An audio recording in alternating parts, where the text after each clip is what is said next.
ating awitin sana ay maunawaan, tungkol sa isang bata na palawi sa lansangan. Walang mga magulang at ulila ng lubos, pero meron siyang pangarap, yun ay makapagtapos. Subalit paano gagawin, alam niya lang mamalimos. Kinikita sa maghapon sa pagkain ay ubos, pero kahit na ganun hindi siya nagisumain. Bagkus nanalig siya sa Diyos para pangarap abutin. Ang pangarap guminhawa ay kanyang pinanghawakan. Ginawa niya ang lahat lalo kumayod sa lansangan. Nang siya ay nagkasakit, nawalan siya ng pag-asa. Luwa ay pumapataka, tila ba lahat wala na. Wala na ang mga bagay na kanyang pinaghirapan, pero iniisip niya lahat ba yun ay masasayang. Oo, marahil nagdapa pero hindi yun dahilan na ikay biglang sumuko at pangarap ay bitawan. Ikay mapalad kung hindi ka nagagaya sa kanya. Ipikit ang iyong mata, tignan mo kalagayan niya. Natutulog kung saan kung saan may sisilungan. Alam mo naman kung gaano kahirap, walang tahanan, walang mga magulang, walang sumusuporta, walang kahit isa na kahit tito't mga tiya. Pero kung tutuusin, siya ang tunay na mapalad. Binigyan siya ng talino na maaari mong tularan. Sa malinaw na kaisipan, lalo siya nagsumikap, nilabanan ng mga hamon na sa buhay nagpahirap. Lalo siya nagpursige at hinarap ang bawat araw. Di niya na inalita na kahit ang matay masilaw. Hanggang sa isang umaga may lumapit sa kanya, nagtanong at tila ba interesado sa kanya.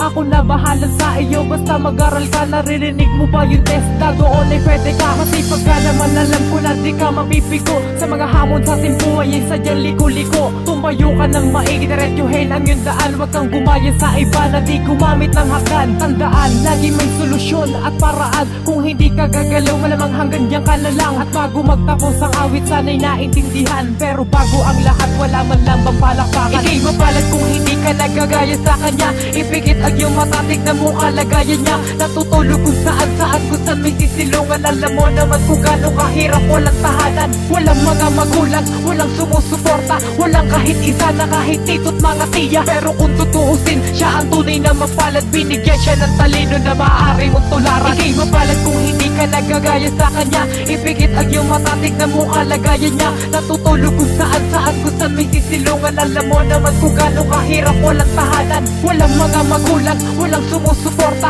walang kahit isa na kahit tito't mga tiya. Pero kung tutuusin, siya ang tunay na mapalad. Binigyan siya ng talino na maaari mong tularan. Ika'y mapalad kung hindi ka nagagaya sa kanya. Ipikit ang iyong mata, tignan mo kalagayan niya. Natutulog kung saan kung saan may sisilungan. Alam mo naman kung gaano kahirap, walang tahanan, walang mga magulang, walang sumusuporta, walang kahit isa na kahit tito't mga tiya. Pero kung tutuusin, siya ang tunay na mapalad. Binigyan siya ng talino na maaari mong tularan.